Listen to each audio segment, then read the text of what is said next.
Hello, everyone, and welcome back to another episode of The Next Baseline. And if this is your very first time tuning into the show, I just want to extend to you a very, very warm welcome. So, I'm your podcast host, Danny DeJesus, and this podcast is about life resets and then what it takes to reach your next baseline. So, whether you're dealing with maybe divorce, co parenting stress, burnout, leadership pressure, a professional career shift, or maybe a moment where things just don't feel right anymore.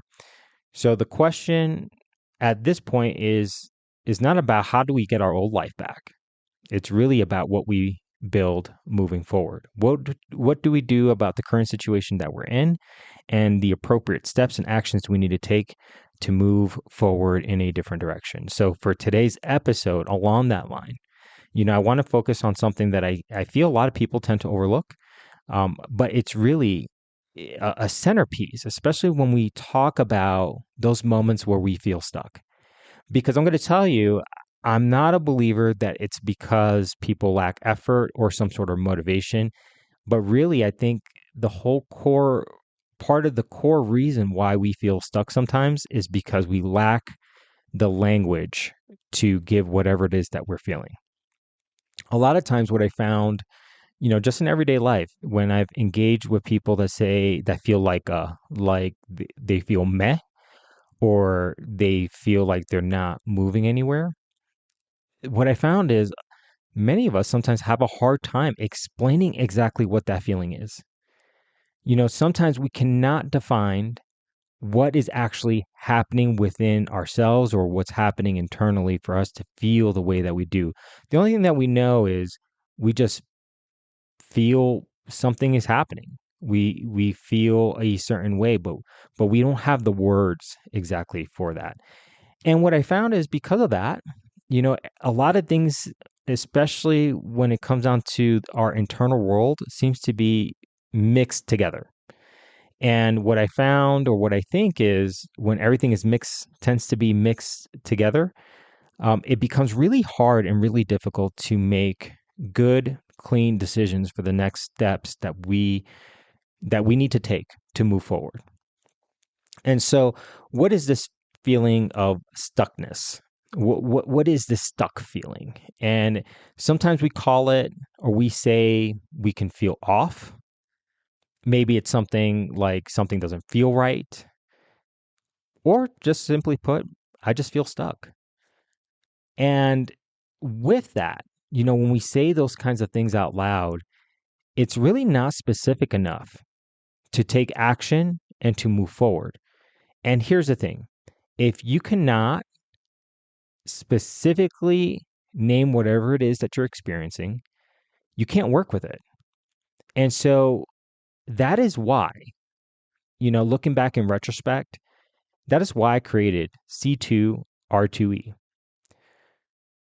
And here's the thing, before I go any further, if this is your first time listening to what C2R2E is, I'll explain it in a moment. But before I do that, this is exactly why I created the framework C2R2E, because it's not about motivation. This is not a concept, but what it is a way to locate yourself within a process, within a framework, to be able to specifically point out and say, hey, that's what I'm feeling right now. And once you know where you are, your next step becomes much easier and much clearer. There's clarity in that. It's kind of like a map. So think of a map, or think of your GPS on your phone or in your car or whatever it is that you happen to use, GPS, global positioning system, for example.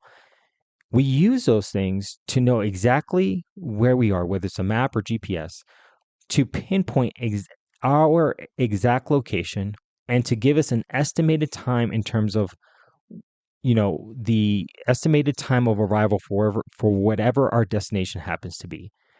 Well, the same thing is true from this perspective of stuckness, where I was able to develop this framework that I call C2R2E. And what it stands for is this: you have collapse, confrontation, realignment, reclamation, and elevation.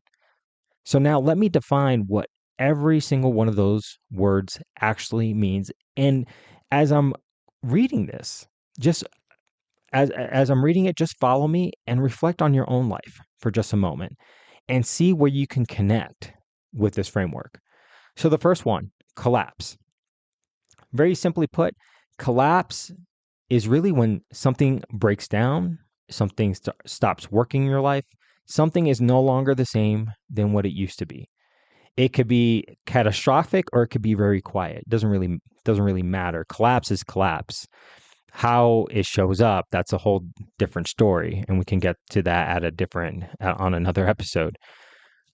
But with collapse, this could be the end of a relationship, a routine that's not working anymore.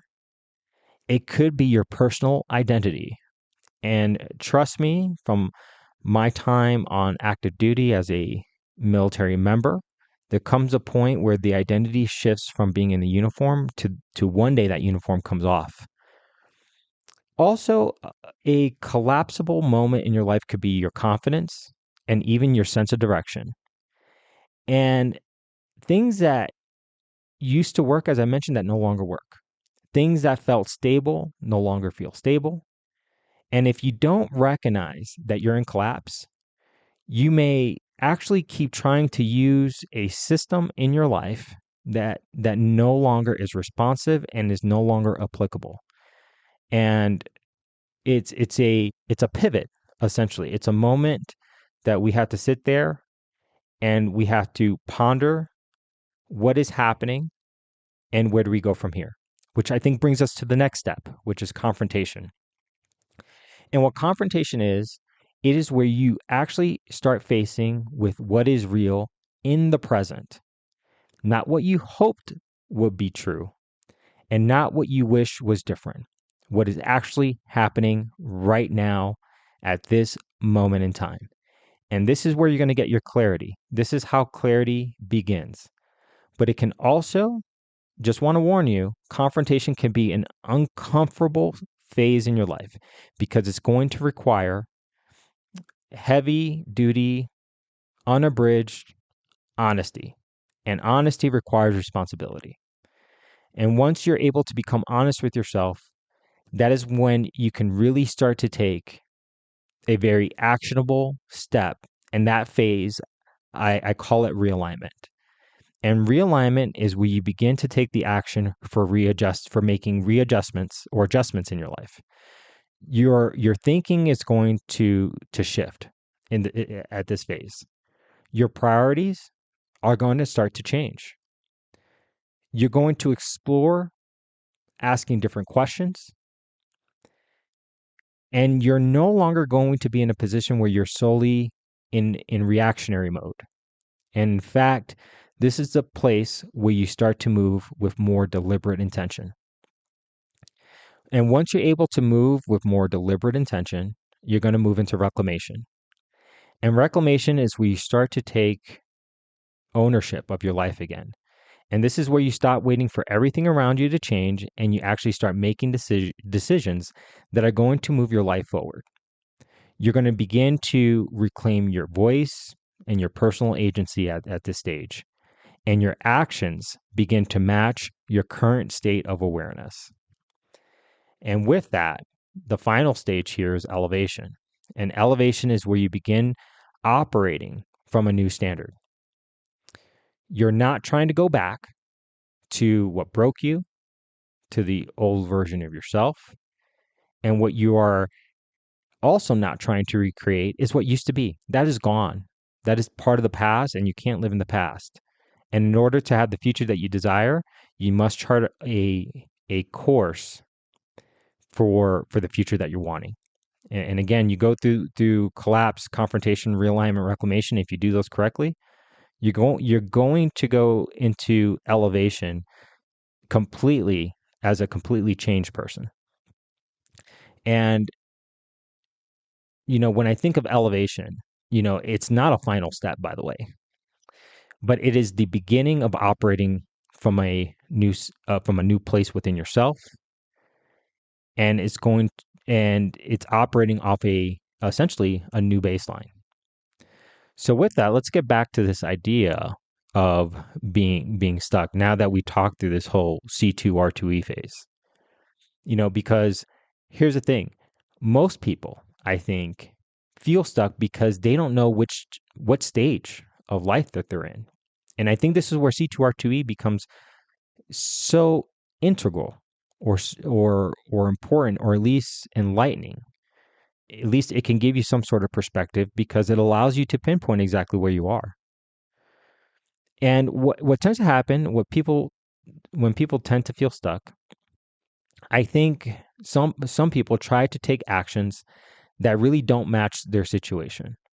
They try to jump to action when they are really still in collapse, really still having to identify what's not working anymore. And then what ends up happening is they try to rebuild upon something when they have not even confronted anything yet, or really been honest about with themselves about whatever is happening. And that's going to create some friction, some frustration, and sometimes you're only digging the hole even deeper. So when you use a framework like C2R2E, I think you remove some of that confusion. You can step back and you can ask yourself really a simple question. Where am I right now? Where am I in this point in time? Where am I on this date? Where am I going? And I think that question really changes how you think about what's going on, because no longer it becomes about guessing, because really, just like a map, you're locating. And once you can locate yourself, your next step becomes, I think, easier to identify and becomes a little bit more obvious. So with that, as we approach the end of this episode, because I always love, giving all the listeners just something to think about. So with that, here's something simple you can do after this episode.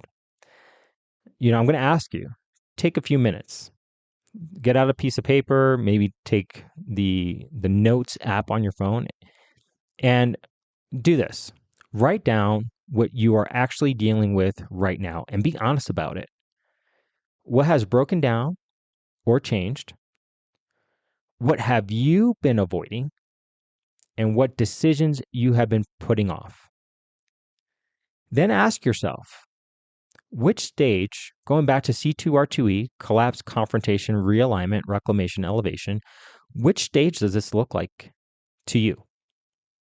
And here's the thing, you don't have to have the most perfect, eloquent answer. This is really for you. This is for nobody else other than yourself. But the reason I'm asking you to do this is so you can identify where your starting point actually is. Because clarity is not going to come from thinking more. It actually is going to come from thinking with better structure. And going back to a bigger picture of the things that I've talked about, this directly ties back into transformational resilience. This is actually what transformational resilience looks like. It is not about pushing through everything. In fact, it is really about understanding where you are so you can move forward with deliberate intention. So if you want to go deeper into this, I'm going to encourage you to explore more of my work at elevadiscoach.com, and the description for this is going to be in the link in the links in the links are going to be in the description. And then also, I think this is a pretty good plug to talk about my 7-day reset program, which you can find on YouTube. And again, you can go to elevadiscoach.com, just look at the top at the header, hover over content, and you can see the 7-day reset. And again, it's not super long, so I would encourage you to take the 7-day reset, because it will help you apply what you've listened in this episode in a very practical way. So again, all that is going to be available to you, no cost. It is just out there, just for your consumption and for your benefit. So with that being said, if you want to reach out to me, by all means, send me a fan mail. I would love to hear from you. I would love to hear about your C2R2E moment. I would love to hear what you're going through. And who knows, I may decide to feature that on a future episode of the next Baseline. So until next time, I'm going to wish you peace, love, joy, happiness. And I hope that you continue to elevate. And I hope that this episode was of incredible value to you. And if it was, please share it with someone else. Until next time, this is Danny DeJesus with The Next Baseline.